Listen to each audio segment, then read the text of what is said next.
kasih Pak Dwi untuk pemaparannya. Dan selanjutnya kita akan mendengarkan live demo dari Pak Andre.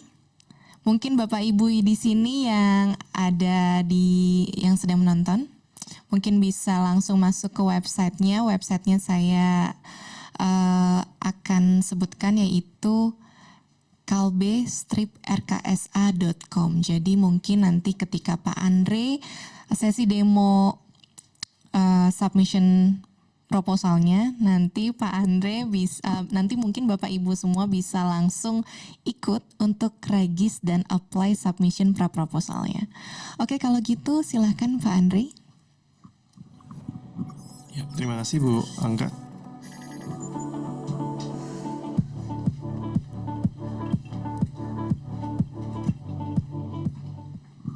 Oke, ya baik, terima kasih Bu Angga.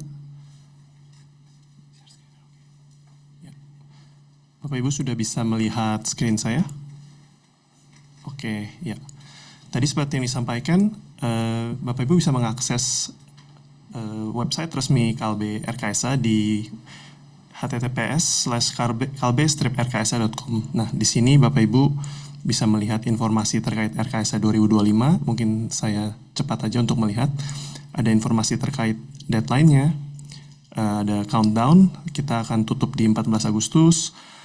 Lalu guidelines untuk melakukan submisi, kalau Bapak Ibu mau melihat video tutorial step by step untuk melakukan aplikasinya, kita juga ada videonya di sini. Untuk guideline lebih lengkap, kami juga sudah sediakan, bisa langsung diakses di websitenya dan dibaca. Terkait dengan timeline, riset kategori tadi yang sudah sempat disampaikan oleh Pak Dwi bisa dilihat juga lebih lengkapnya di sini, dan bisa diklik ya Bapak Ibu untuk detail lebih lanjutnya. Oke, untuk sebelum melakukan pendaftaran, Bapak Ibu harus membuat account di website ini. Bisa dilihat di atas kanan ada tombol registrasi, dan di sini Bapak Ibu bisa masukkan email, nama sesuai KTP, nomor induk KTP, dan paspor, dan detailnya untuk melakukan registrasi. Setelah melakukan registrasi, Bapak Ibu bisa langsung login juga di tombol di atas kanan ini. Nah, ini saya sudah mempunyai account RKSA-nya, jadi saya langsung login saja. Ya. Setelah verifikasi, nah, tampilan utamanya akan seperti ini. Jadi Bapak Ibu kita minta di awal untuk memasukkan kembali personal datanya yang tadi sudah dimasukkan di awal itu akan terkunci. Dan mungkin menambahkan afiliasi, kontak informasi, dan juga alamat. Nah, di sini kami minta Bapak Ibu untuk masukkan background edukasi. Caranya tinggal mengklik tombol add di sini, lalu bisa dimasukkan sesuai informasinya, lalu klik save. Nanti akan tersimpan. Setelah itu Bapak Ibu bisa klik save kembali dan masuk ke tab Research Experience. Nah, di Research Experience ini ada 4 kolom. Jadi background peneliti sebelumnya di 5 tahun terakhir, publikasi yang pernah sudah terpublikasi, paper gitu ya, paten atau IP, dan juga award, penghargaan. Nah, untuk di sini yang mandatory itu poin 1 dan 2 ya Bapak Ibu. Ini karena tadi disampaikan ini akan menjadi bagian penilaian pra-proposal Bapak Ibu. Jadi diharapkan research experience dan scientific publication-nya nanti sejalan dengan pra-proposal yang Bapak Ibu akan submit. Penambahannya sama, tinggal diklik saja di add, lalu masukkan detailnya, lalu klik save. Untuk mengedit atau delete bisa di 3 tombol button di sebelah kanan ini. Scientific publication juga serupa. Dan untuk catatannya sedikit untuk paten Bapak Ibu, Untuk paten yang sudah granted, statusnya sudah granted atau on progress bisa dimasukkan saja, karena ini juga akan menjadi bagian penilaian tadi ya. Oke, jika sudah selesai mengisi research experience, Bapak Ibu baru bisa masuk ke dalam kolom pra-proposal. Bisa di kolom pra-proposal ini Bapak Ibu bisa mengsubmit lebih dari satu pra-proposal dan juga lintas kategori ya. Ini sebagai contohnya ada contohnya ada 4 proposal yang sedang saya tulis gitu ya. Nah, mungkin saya coba contohkan saja untuk membuat pra-proposal baru. Kita bisa klik langsung di new pra-proposal, lalu di sini bisa memilih kategorinya yang mana, lokasinya, misalkan kotanya di Jakarta, lalu riset title dari penelitian Bapak Ibu dan juga TRL. Nah, TRL ini maksudnya tadi ya yang sempat disampaikan juga seberapa dekat riset Bapak Ibu ke aplikasinya. Jadi ada TRL 1 hingga TRL 9 gitu ya. Apakah dia masih basic principle, proof of concept atau bahkan sudah ready untuk digunakan. Nah, ini sesuai dengan pra-proposal dari Bapak Ibu. Lalu tadi pra-proposalnya ini hanya satu form aja Bapak Ibu, hanya satu lembar saja. Tuliskan research objektifnya, background dari risetnya, urgensinya, dan novelty dan contribution. Ya, jadi ini saja yang kita butuhkan. Di samping itu ada beberapa dokumen administratif tadi, participant agreement statement, approval letter, dan research flow. Nah, dokumen ini sudah kami siapkan template-nya, bisa diklik langsung di icon download dan kami memberikan template-nya. Ini bisa di-download lalu diisi lalu kita upload kembali gitu ya. Yang terakhir terkait sponsor untuk riset ini, jika ada third party yang mungkin sebelumnya bekerja sama atau akan bekerja sama di riset Bapak Ibu, ini bisa, jika ada, Bapak Ibu bisa pilih opsi yes, dan juga sama, template-nya sudah kita sediakan, bisa di-download dan diisi lalu di-upload kembali.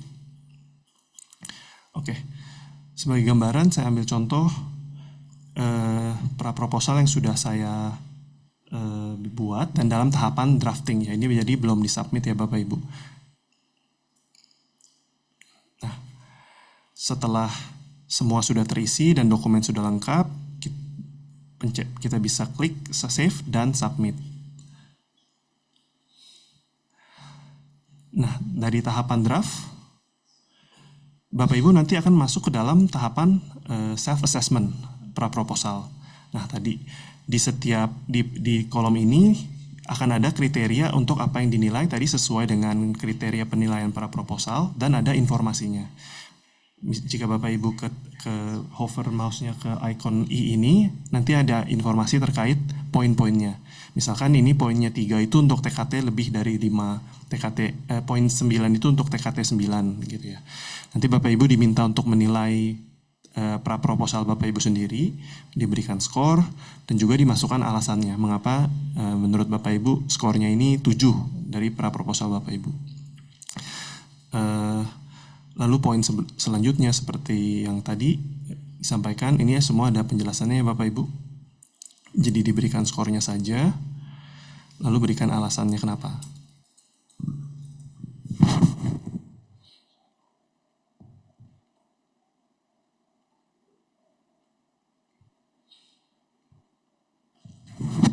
Nantinya ini akan tadi disampaikan akan dinilai ya dengan menggunakan AI, kecocokannya, penilaiannya, dan juga pra-proposal yang Bapak Ibu tulis. Setelah selesai melakukan self-assessment, bisa melakukan save, dan juga mensubmit pra-proposalnya. Nah, setelah selesai di pra-proposal, statusnya akan berubah menjadi committee assessment.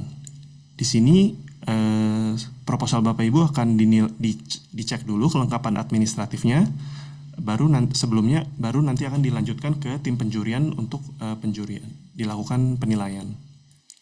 Nah, saya kembali ke kolom pra-proposal ini Bapak Ibu, dilihat di sebelah kanan itu ada status yang berbeda-beda gitu ya.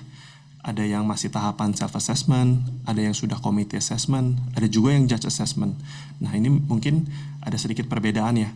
Kalau tadi yang saya sampaikan, committee assessment itu proposalnya secara administratif masih harus dicek kembali ya oleh kami dan di-approve gitu ya. Setelah di-approve baru akan masuk ke dalam judges assessment. Berarti proposalnya sudah siap untuk dinilai oleh para juri. Tetapi juga memungkinkan pada saat setelah komite assessment ini ternyata ada dokumen administratif dari Bapak Ibu yang masih kurang. Nah, nantinya status ini akan berubah menjadi revise yang di atas. Nanti kami akan mengirimkan email terkait dokumen apa yang harus ditambahkan atau diubah. Jadi harapannya sebelum tanggal 14 proposal Bapak Ibu harus direvisi kembali jika mau untuk masuk ke dalam tahapan selanjutnya. Nah, untuk revisi sendiri, jika Bapak Ibu melihat proposalnya di status revisi, bisa melakukan edit proposalnya dengan menggunakan tombol 3 button ini di sebelah kanan, lalu diklik edit, dan nanti Bapak Ibu bisa kembali lagi ke tahapan draft, di mana Bapak Ibu bisa melakukan penggantian pengisiannya ya, formnya di objective, background, dan juga di bagian dokumen-dokumen administratifnya. Tadi sama saja jika sudah dirasa sudah sesuai, tinggal save dan submit. Lalu Bapak Ibu akan masuk ke dalam tahapan tahapan self-assessment lagi. Lalu melakukan self-assessment dan masuk ke dalam tahapan committee assessment. Mungkin terkait teknis submisi proposalnya sampai di sini saja. Saya kembalikan ke Ibu MC.